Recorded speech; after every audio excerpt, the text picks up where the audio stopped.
The next feeling that must become completely alien to the new man is fear.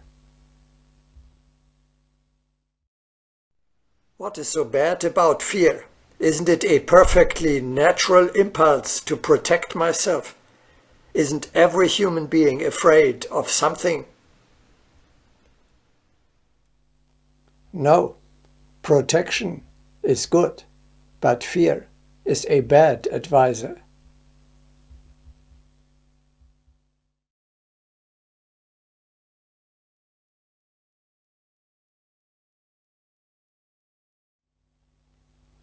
Fear is a spirit poison that obstructs the development and revelation of your eternal individuality in daily life. Anxiety makes you small and weak. It actually paralyzes you. It prevents powerful progress and great deeds.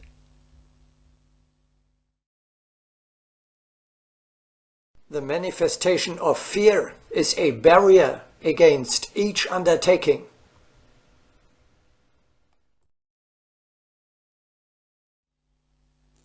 Fear lowers your vibration. It destroys the glorious work of art of your soul and reduces it to an ugly monstrosity.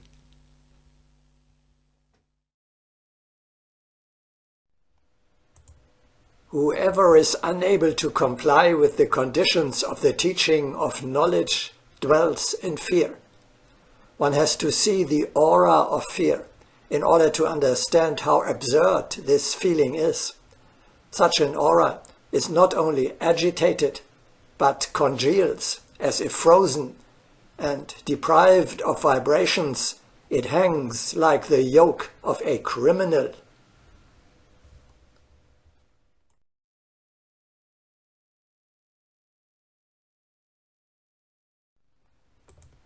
Fear generates ugliness. Nothing that proceeds from fear can have a worthy importance.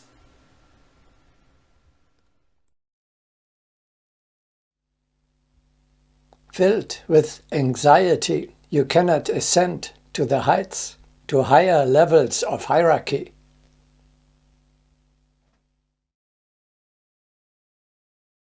It is impossible to approach hierarchy through fear. There are many ways to hierarchy, but the slippery unsteadiness of fear will not endure the ascent upon the rocks, and a trembling hand will not feel the handrails which have been carefully prepared. Hence, one should cure oneself of fear.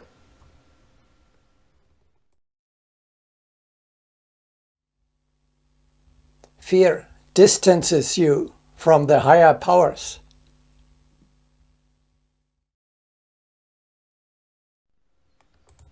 He who is not free from fear is not complete in love.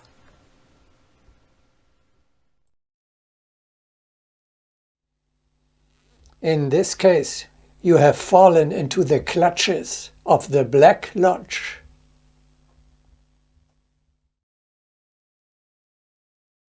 Fear is a weapon of the Dark Ones.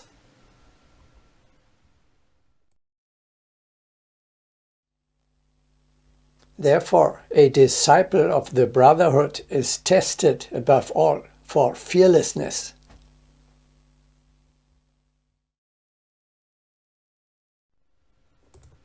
The neophytes of the Brotherhood are tested upon fear. A most hopeless situation is shown to them, and one waits to see what solution will be chosen by the tested one.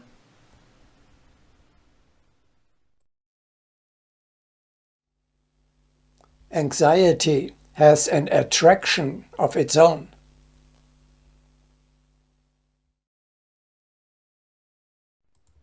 You conjure up exactly that, what you fear.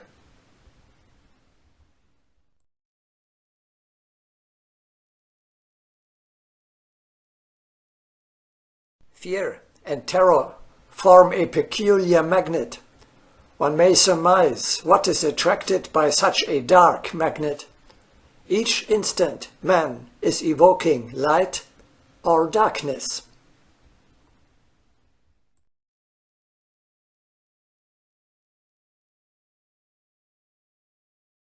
The very thought of peril is harmful. Thinking about dangers, we strengthen their vibrations and thus disturb our equilibrium.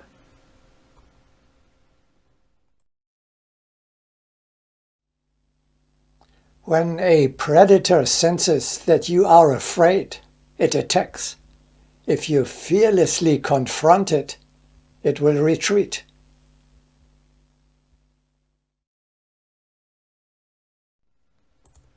In ancient legends, it is frequently related how heroes had to pass terrible monsters in order to find the treasure. They were forbidden to feel fear, as otherwise the monsters would rend them.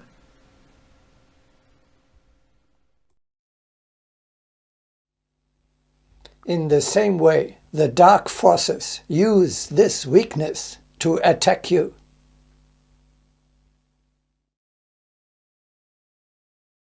Fear strengthens the dark forces.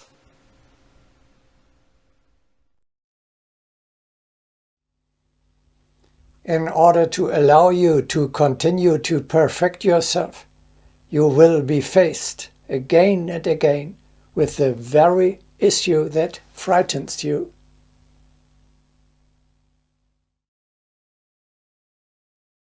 If someone is afraid of something, he will inevitably be compelled to cross the path of that very horror until he has freed himself of fear.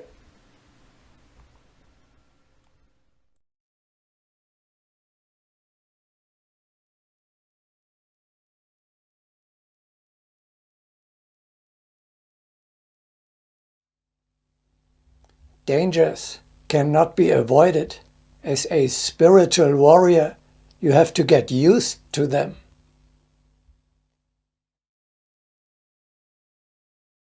Life is always life-threatening.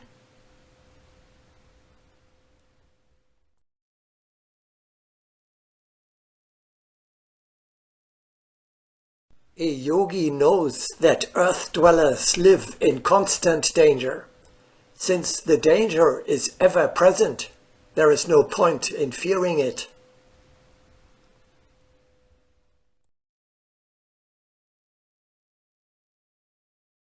The spiritual path leads you along the edge of the abyss. At any moment, you are at risk to plunge into it.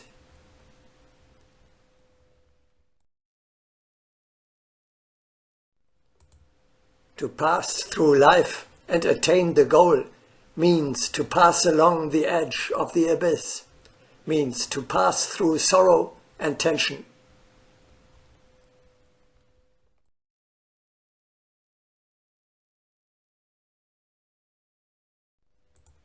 If people would only remember that they are always walking upon the edge of the precipice, for so it is, at any moment they may be rescued or carried off by a successful or unsuccessful change of course. Therefore, is it not possible to have in mind this link with the cosmic course in order to look into the precipice without a tremor, while hourly remembering its existence?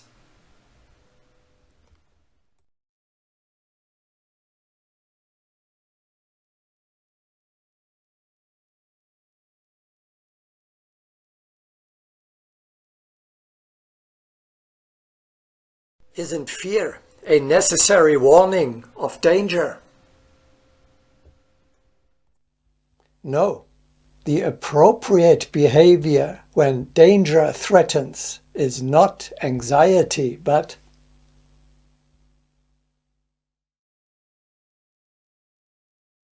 be vigilant and get ready to defend yourself.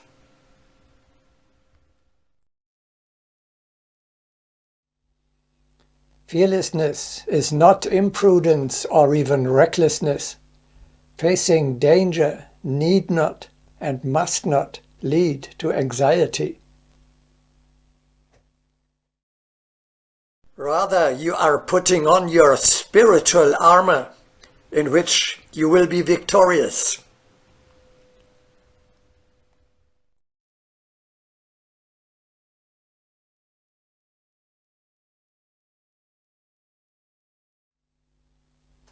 Anxiety can and must be overcome.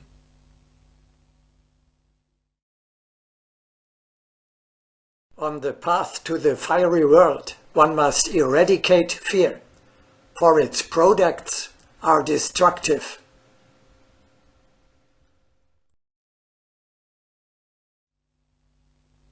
In order to achieve this, you must first and foremost master the will to conquer fear, instead of being overwhelmed by it.